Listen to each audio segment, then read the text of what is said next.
बाहेर काढणार. आता जालिंदर दाजींकडे जातो मी. हा, जालिंदर दाजीला गाठतोस. हा डॅडी तो एवढा आला बघा बाहेर. आता हा आपल्या घरी जाणार, आम्हाला उडकणार. त्याला चांगलं माहिती त्याच्या पोराला आमच्याशिवाय कोणी सोडू शकत नाही. आम्हाला त्याच्या पोराला सोडवायचा अजिबात मूड नाही. हुडत डॅडी आत्ताच कॉन्स्टेबल कडनं कळते आपल्या माणसाने ना त्या सूर्याला नाका तोंडातनं रक्त निघस्तोवर मारले. साताऱ्यातनं रिमांड मास्टर पोलीस पण निघालाय. आता तर त्याचा खेळ खाल्लास. हा, मग तर इथं थांबलंच पाहिजे. त्याची चांगली सालटी सोलून निघाली मग आज जायचं सांत्वन करायला. आधी जखमीवर मीठ चोळायचं आणि मग फुंकर मारायची. तशी आमची स्टाईल.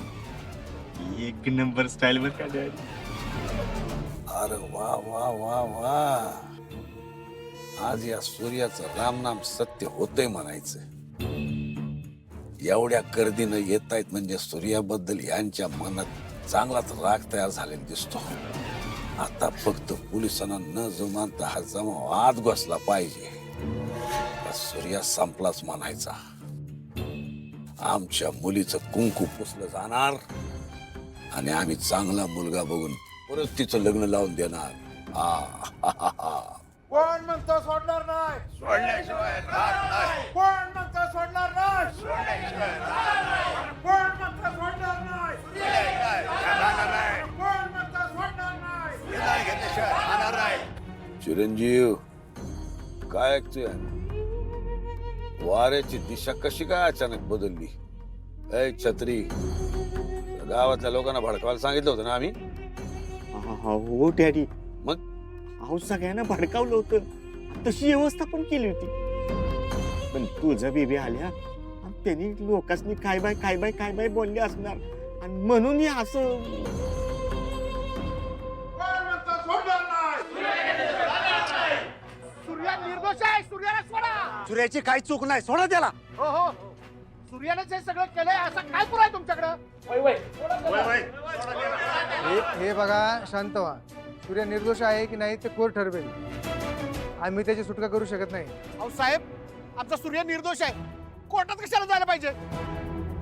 आपण शाळेत जाऊन का नाही ते कॅमेरे सगळे चेक करूया. सगळं खरं खोटं कळेल. ते करूच आपण. तुम्ही सगळे शांत व्हा. आतमध्ये आपण बोलूया. या आतमध्ये. चिरंजीव, हे काय? किती लागलंय तुला? तू चल माझ्यासोबत हॉस्पिटल. तुळजा काय झालं मला, बरं आहे मी. आणि डॅडी पाठीशी उभं असताना कशाला काय होईल मला? तुला सारखं म्हणत असतो ना, डॅडी माझं देव आहेत. बघ, त्या देवानं मला परत एकदा संकटातनं बाहेर काढलं. जावई बापू, आम्हाला उगा देव बिव म्हणू नका. आमची लायकी नाही तेवढी.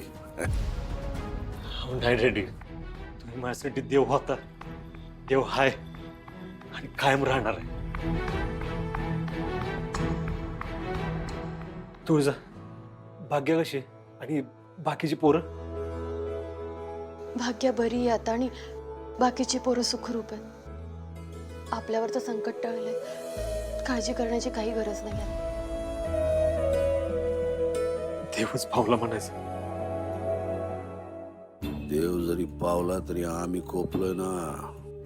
आताच संकट टळलं असलं तरी ते संपलं नाही.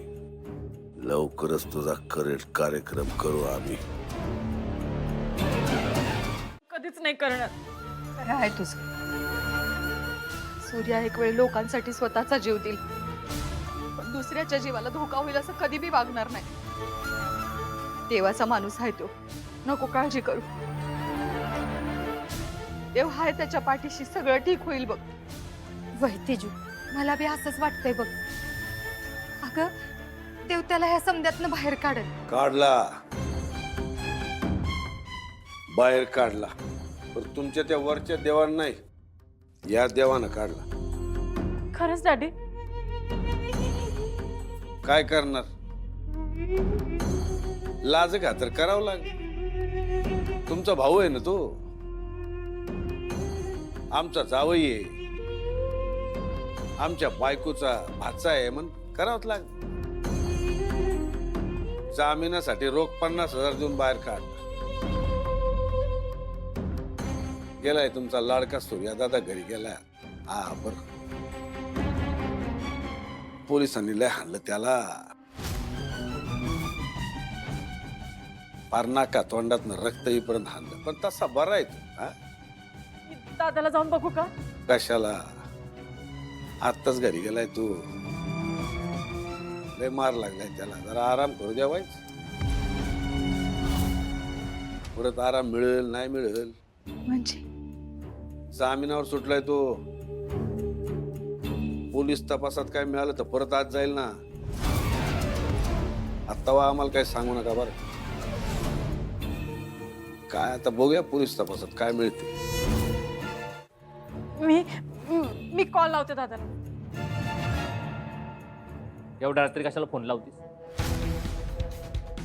डॅडी काय म्हणले कळलं नाही का तुला? आता तो बरा आहे,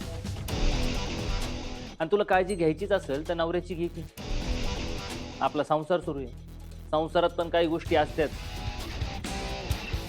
त्या नवऱ्याला पाहिजे असतात. जा चल वर जा.